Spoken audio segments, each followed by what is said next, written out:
Et si la supposée zone d'immunité de l'OTAN en Ukraine n'était qu'un mirage? Pendant des mois, Paris et Londres ont discrètement déployé des forces spéciales françaises et britanniques sur le littoral ukrainien, convaincus que leur présence allait décourager toute action russe. Selon la stratégie occidentale, Moscou n'oserait jamais s'en prendre à des soldats de l'OTAN par peur d'une escalade incontrôlable. Mais la réalité s'est brutalement imposée. En une seule attaque, la Russie a lancé une riposte massive sur une base secrète, anéantissant une unité d'élite franco-britannique. Ce jour-là, le mythe de l'invulnérabilité occidentale a volé en éclats. La puissance de feu et la précision du renseignement russe ont démontré que même les soldats les mieux protégés ne sont plus hors de portée. Ce revers bouleverse toutes les certitudes. La sécurité militaire, la réputation d'excellence et même l'influence internationale des puissances occidentales en sortent ébranlées. Quand un pari stratégique se retourne ainsi, c'est l'équilibre de toute l'Europe qui vacille. Si le mythe de l'immunité s'effondre, qui peut encore croire que la dissuasion fonctionne? Pour comprendre comment ce scénario a pu se produire, il faut d'abord remonter aux calculs risqués de Paris et Londres, et découvrir pourquoi ils ont choisi d'envoyer ces forces spéciales dans l'ombre. Démarrons par les motivations secrètes qui ont poussé la France et le Royaume-Uni à miser sur cette présence armée en territoire ukrainien.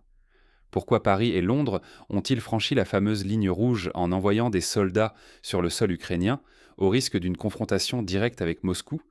Cette décision n'est pas née du hasard, mais d'un calcul stratégique audacieux, nourri par des ambitions longtemps mûries en coulisses. Pour Paris, l'avenir d'Odessa ne devait pas seulement se jouer entre Kiev et Moscou.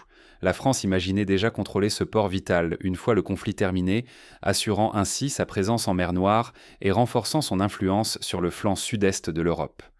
Londres, quant à elle, voyait dans cette opération un moyen de réaffirmer sa place de puissance militaire incontournable, tout en consolidant son partenariat avec la France. Ensemble, les deux capitales ont élaboré un plan secret.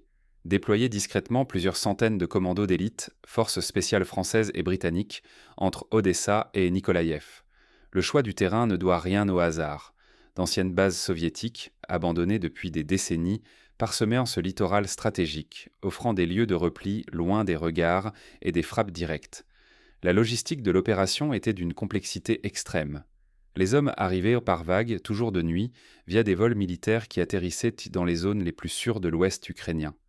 De là, ils étaient discrètement acheminés vers le sud, équipés des systèmes de communication les plus modernes, de dispositifs de camouflage avancés et d'armements dernier cri.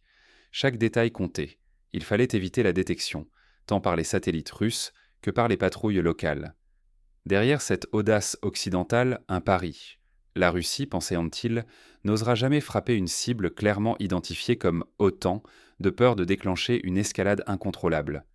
Cette certitude, partagée dans plusieurs chancelleries, a longtemps servi de bouclier psychologique.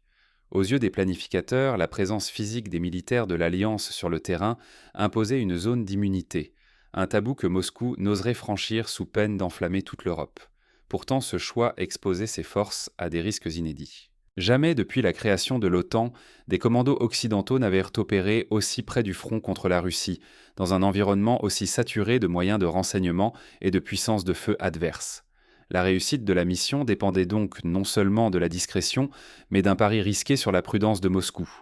La moindre erreur, la moindre fuite ou interception pouvait transformer ce déploiement en piège mortel et bouleverser l'équilibre des forces dans la région. Mais ce plan, aussi ingénieux soit-il, allait bientôt se heurter à un adversaire beaucoup plus vigilant et déterminé que ce que Paris et Londres avaient anticipé. Lorsque Moscou détecte l'anomalie, tout bascule. L'illusion d'immunité vole en éclats. Voyons comment la riposte russe va transformer la donne, aussi bien sur le terrain que dans les capitales occidentales.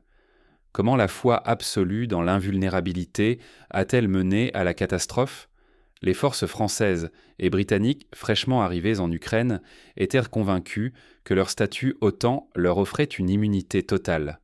Ce sentiment de sécurité s'est avéré une illusion dangereuse nourrie par des certitudes stratégiques occidentales et la croyance que la Russie n'oserait jamais franchir la ligne rouge. Mais dans l'ombre, la Russie tissait patiemment sa toile.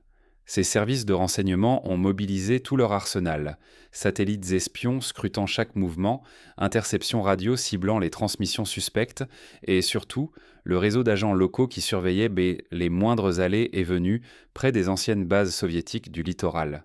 Rapidement, d'étranges coïncidences ont alerté Moscou. Les interceptions révélaient des signaux inédits propres aux équipements de communication occidentaux. Les images satellites montraient l'arrivée de nouveaux véhicules et l'installation de dispositifs électroniques ultramodernes. Au sol, les agents notaient pour la présence de militaires en uniforme non ukrainien, s'exprimant en anglais ou en français et transportant du matériel inconnu dans la région. Le doute n'était plus permis. Un contingent OTAN, opérant sous couverture, s'était installé en toute discrétion sur la côte entre Odessa et Mykolaïv. Les Russes ont repéré le campement précis, observé l'organisation des entraînements conjoints et compris que ces instructeurs occidentaux encadraient des exercices de tir réels et de tactiques spéciales avec les forces ukrainiennes. Pourtant, du côté occidental, l'assurance persistait. On misait tout sur la dissuasion. Aucun haut responsable ne croyait que la Russie prendrait le risque de cibler des militaires de l'OTAN par peur d'une escalade incontrôlable. Cette fois dans une zone d'immunité héritée de décennies de confrontations indirectes a endormi les plus aguerris. Mais mal évaluer la détermination et les capacités adverses expose à un coup dévastateur. Ici, ce sont des dizaines de vies humaines, l'aura d'invincibilité des forces spéciales occidentales et la réputation technologique de l'OTAN qui se retrouvaient en jeu. L'équilibre du pouvoir régional, la crédibilité militaire et la sécurité d'une alliance entière basculèrent dans l'incertitude. Arrive alors l'instant où la Russie passe à l'action avec une précision implacable. Le calme trompeur s'efface brutalement lorsque la riposte russe s'abat, révélant l'ampleur de la préparation et la violence de l'attaque qui va suivre. En quelques minutes, tout bascule, le choc, le chaos, la débâcle. L'attaque survient à l'aube, d'une précision clinique. Des salves de missiles à sous-munitions et explosifs frappent simultanément le polygone d'entraînement et les casernes. Les explosions se succèdent, semant la terreur parmi les soldats en pleine manœuvre sur le terrain découvert et ceux qui, dans leur quartier, n'ont pas le temps de comprendre ce qui se passe. Les pertes sont massives, inégalées depuis le début du conflit. En quelques instants, des dizaines de morts et de blessés jonchent le site. Les infrastructures essentielles, comme les dépôts d'armes, les centres de commandement et les systèmes de communication, sont détruits ou sévèrement endommagés. Les véhicules blindés et matériels de pointe occidentaux sont réduits à l'état de ruines fumantes. La panique s'empare des rescapés. Les équipes médicales improvisent dans des points de triage sous la menace de nouveaux tirs, tandis que des hélicoptères et des convois s'activent pour une évacuation d'urgence. Des rumeurs circulent aussitôt. Certains parlent d'une opération dissimulée sous le sceau du secret, d'autres évoquent la possibilité de fuite ou d'une trahison. Les communications sont brouillées, l'incertitude totale. Dans les ambassades, à Paris et à Londres, la stupeur est absolue. Comment un tel désastre a-t-il pu se produire ? Les hautes autorités occidentales s'interrogent sur la fiabilité de leurs propres services de renseignement et sur la véritable ampleur de la faille stratégique exploitée par Moscou. Rapidement, la crainte d'un engrenage incontrôlable se répand chez les Alliés. Si les forces les plus qualifiées et les mieux équipées sont ainsi frappées, qu'en est-il des autres contingents ? Au niveau international, l'incapacité à anticiper ou à parer la riposte russe coûte cher. La France et le Royaume-Uni essuient une onde de choc diplomatique, des pertes militaires inédites et une humiliation qui ébranle leur crédibilité. L'illusion d'une immunité pour les troupes de l'OTAN vole en éclats. Désormais, chaque décision compte. Un mauvais calcul expose non seulement les soldats sur le terrain, mais aussi l'influence et la réputation des puissances occidentales sur la scène mondiale. Mais au-delà de la défaite et du chaos reste une question cruciale. Quelles leçons tirer de cet échec pour éviter de répéter les mêmes erreurs à l'avenir ? Ce revers rebat toutes les cartes en Europe de l'Est. Désormais, il n'existe plus de zone d'immunité pour les forces de l'OTAN présentes en Ukraine. Toute base, tout contingent, tout conseiller militaire devient une cible légitime aux yeux de Moscou. Cette réalité brutale s'impose à tous, Français, Britanniques et autres membres de l'Alliance Atlantique. La démonstration de force russe a sidéré l'Occident. En quelques minutes, la supériorité de Moscou, tant sur le plan du renseignement que sur celui des frappes de précision, a balayé toute illusion de sécurité pour les unités spéciales occidentales déployées dans la région. Satellites, interceptions de communication, réseaux d'agents sur le terrain, la machine russe a prouvé qu'aucun secret, aucune manœuvre n'échappe à sa vigilance. Les systèmes sophistiqués de brouillage et de protection n'ont pas pesé bien lourd face à l'efficacité implacable des missiles et des drones russes. L'impact sur les ambitions françaises et britanniques est immédiat et profond. Paris et Londres, qui espéraient y s'imposer comme faiseurs de roi dans la guerre d'Ukraine, voient leur influence géopolitique réduite à néant. Les pertes humaines et matérielles, la perte de prestige militaire, l'impossibilité de maintenir une présence secrète ou de peser sur le cours du conflit. Tout s'effondre. Cette défaite stratégique envoie un message clair à tous les acteurs occidentaux. C'est un avertissement sans ambiguïté qui dépasse le seul cadre ukrainien. Pour les autres pays membres de l'OTAN, tentés par une implication directe, le signal est fort.